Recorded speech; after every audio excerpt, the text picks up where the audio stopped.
Welcome to the Protagonist Pub. My name is Tammy, and this is where characters gather.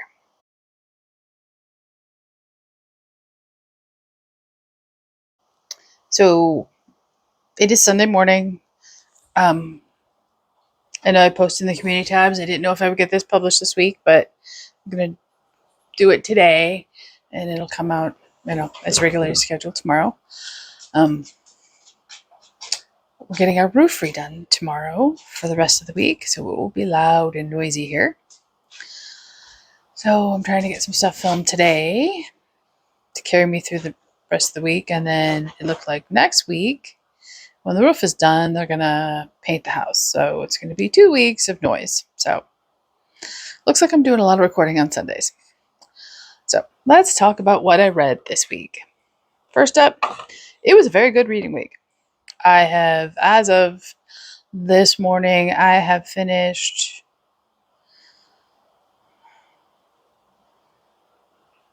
5 books. And I'm about to finish book number 6. I'm like 60% of the way through. So I will easily finish that today. I will talk about it as if I have finished it or about to finish it. And I've only DNF'd 1 book this week. So let's talk about the DNF first. It was Summer Sisters by Judy Blume. Still love the cover. Unfortunately, the book was just not for me. I remember way back in the day when she released her first adult fiction book. It was called Wifey. And don't remember how old I was. I was at least either in my early teens or a teenager. And my mother, who up to that point had never said, "You may not read anything," said, "You may not read that book." So I've stayed away from her adult fiction ever since. And this book was a reminder why. Just language, situations, it was unnecessary. It just DNF'd it. I will pass it on to the library. Somebody else will read it and enjoy it, and I'm fine with that. So we're good. So what did I read this week?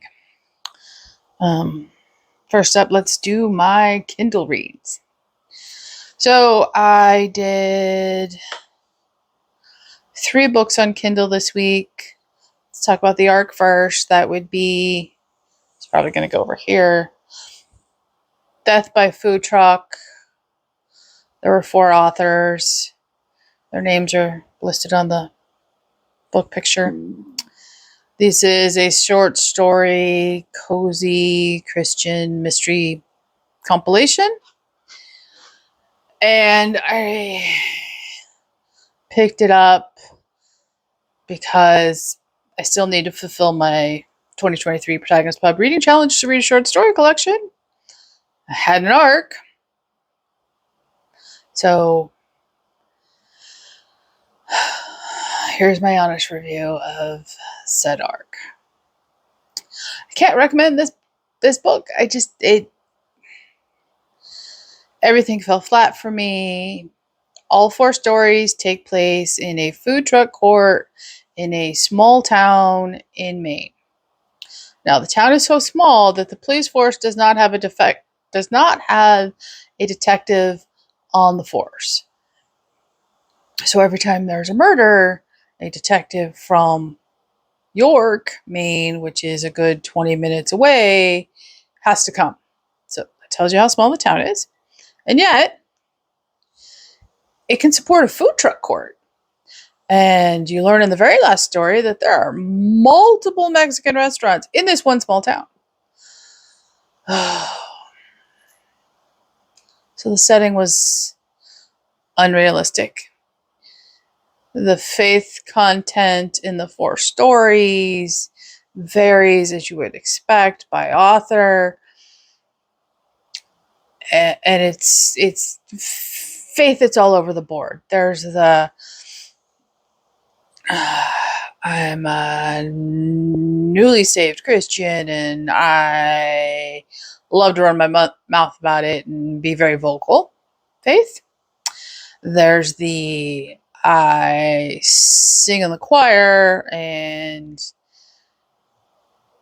my faith is guided by hymns.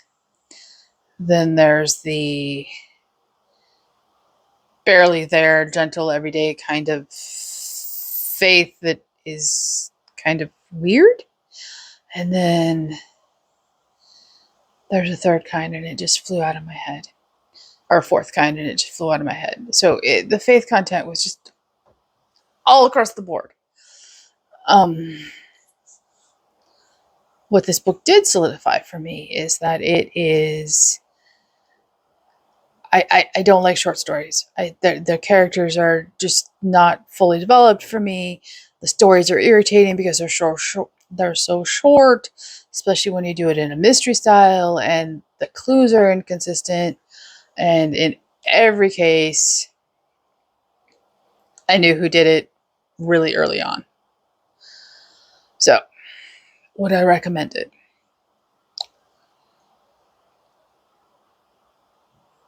This is a middle of the road. I really can't say anybody's. I don't know to whom I would recommend this book. It's not bad. It's not great. It wasn't engaging. I only did not DNF this book because I wanted to check that challenge off of my 2023 reading challenge. The full, I've written review of it. It will be in my blog this week, which as always is linked in the description. So, judge for yourselves. The next book I read this week on my Kindle was Doomful of Sugar by Catherine Bruns.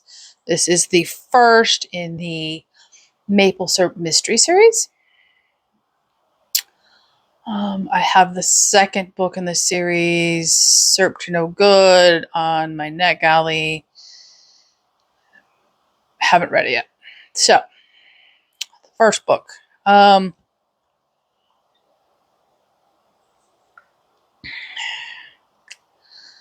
This isn't a bad book, but I knew who the bad guys were from the very beginning. It was very obvious to me, and there were no surprises along the way.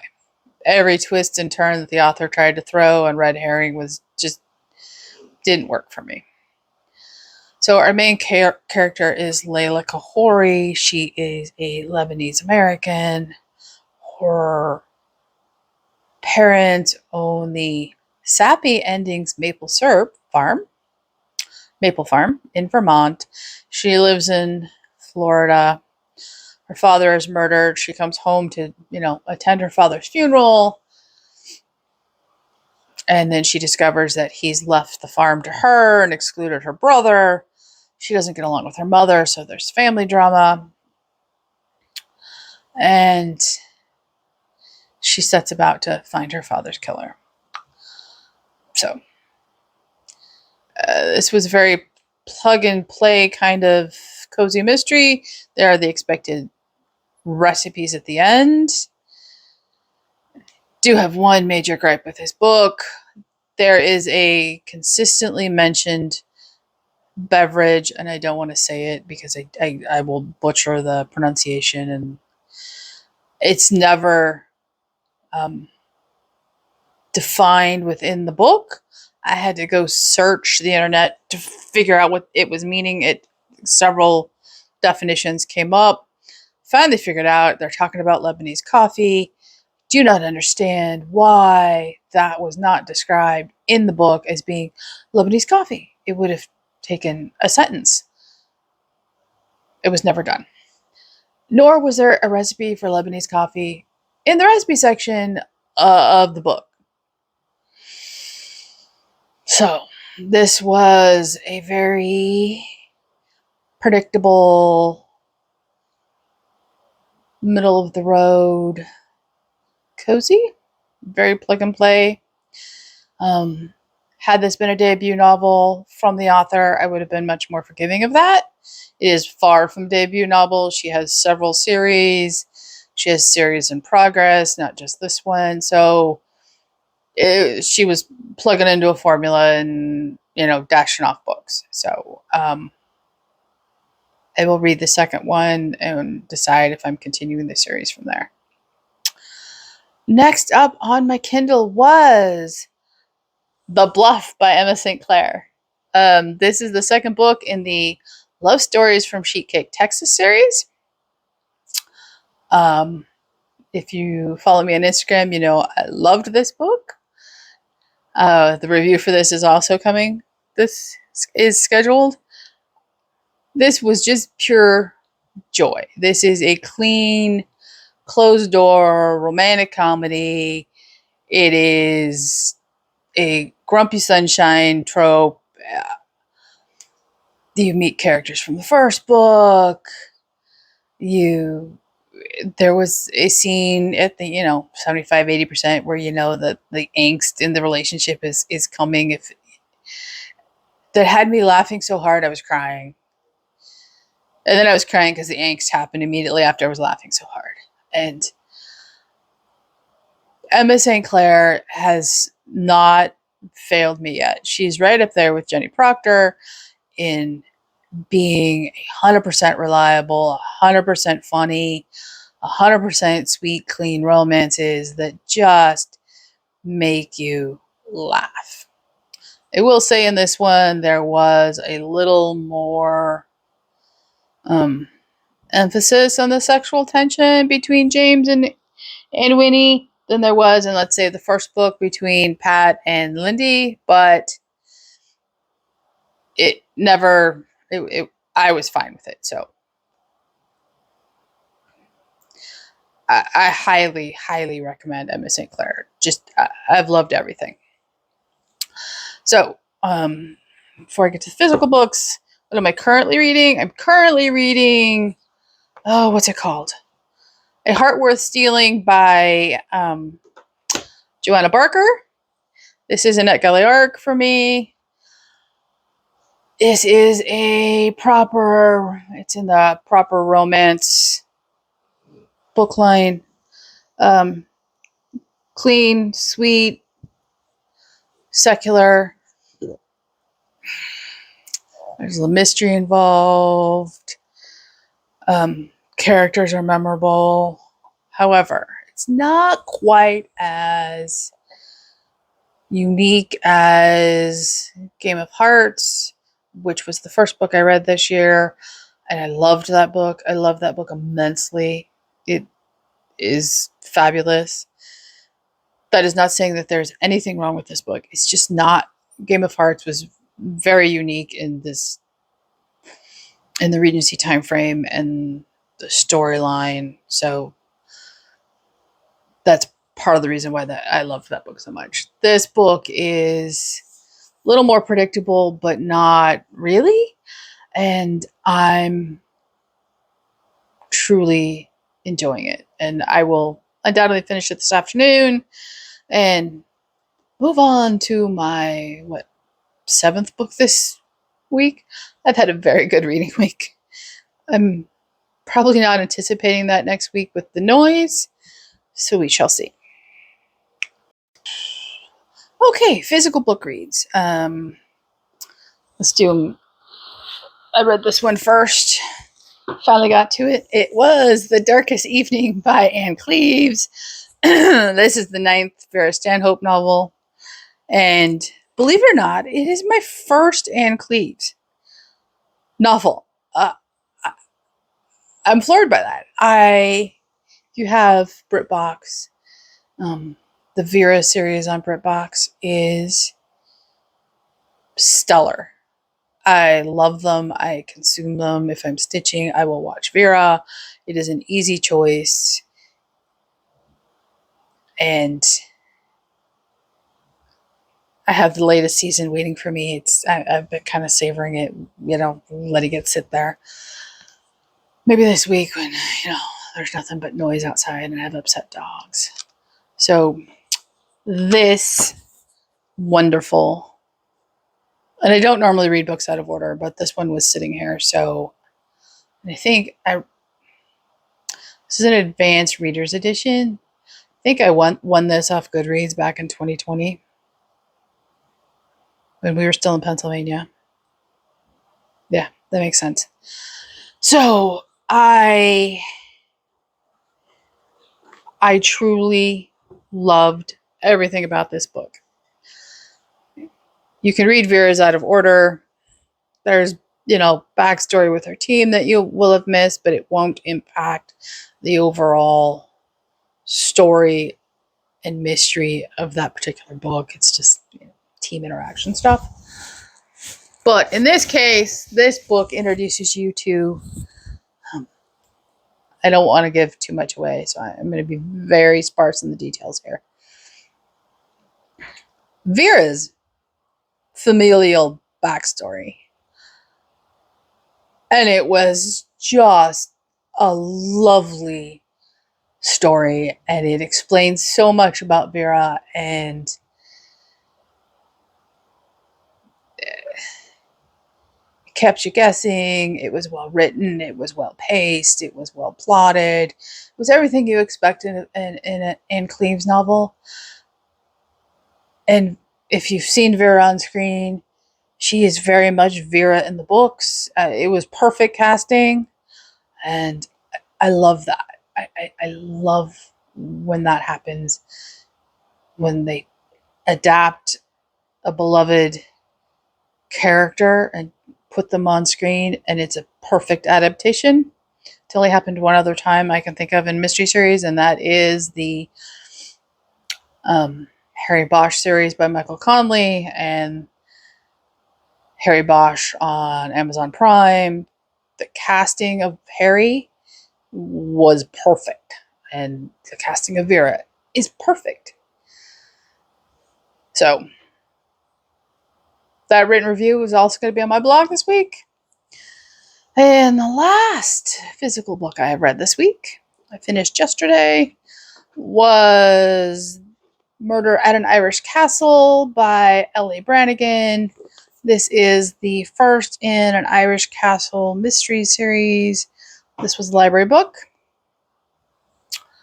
It was an impulse pickup. Okay, so this is not a bad book, and I am intrigued enough by the ending to move on to the second book. However, the main character is Rain. You meet her. She's turning 30. She lives in LA. She's a bridal designer. And she is every bit the quintessential, vapid, vacuous LA person you think of. She's obsessed with appearance and looks and fashion, and she eats no more than 1,500 calories a day, and she works out for twice a day for hours. And I was very tempted very early on to just set the book aside and move on. I didn't. I was outside with the dogs and the chickens, and I was comfortable, and so I kept reading. She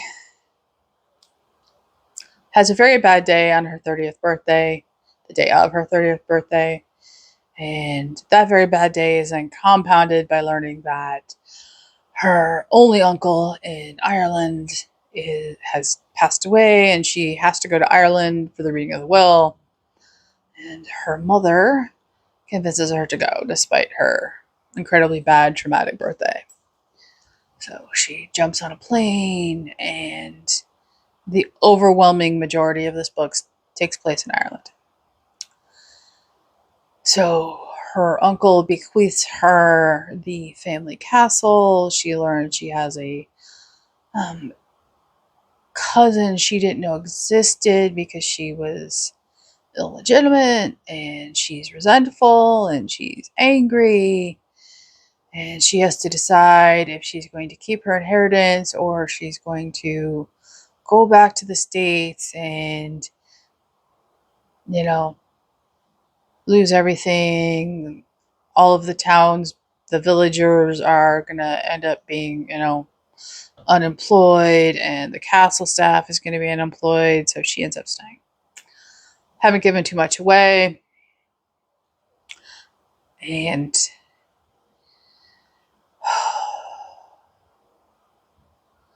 there is definite character growth in this story. That is what saved it for me, because in the beginning I did not like her character.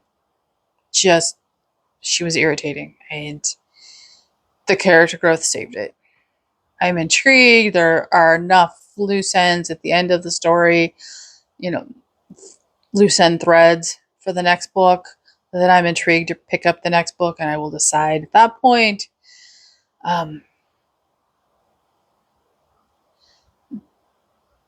She never goes back to LA, which is also what saved the book. I think if she had returned to LA for any part of the story, I would have been done with it. So it was definitely worth reading. It wasn't my favorite read of the week by any means, but it wasn't horrible either. So what am I going to read this week? So I am definitely reading Markmaker by Mary Jessica Woods. I have started this. I'm not very far. I'm like on page, I think I've read the first chapter. Yeah, I think I've read the first chapter. No, maybe a couple pages. But this keeps screaming my name to read, so I'm definitely reading that. Then when I was at the library, I picked up the third book in the Sparks and Bainbridge mystery series by Allison Montclair. That would be A Rogue's Company. Sorry about the shiny. These are light, easy, historical cozies.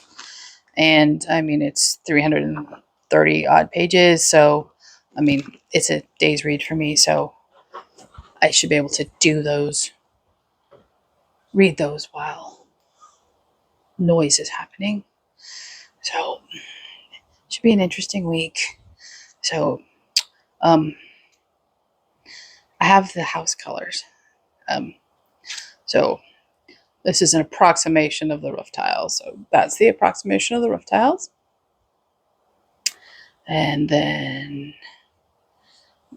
the trim is going to be white. And then that's going to be the house color.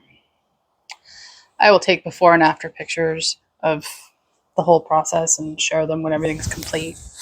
But I'm very much looking forward to getting the house painted on the exterior. The interior has been painted, but the exterior is a just boring brown and beige, and it doesn't fit anything, and it's just sad. Isn't a reflection of us, so I'm very much looking forward to that. That, I think, is all for this video. What did you read last week? Did you have a good reading week too? Leave a comment down below, like and subscribe, and I will see you here next time at the Protagonist Pub.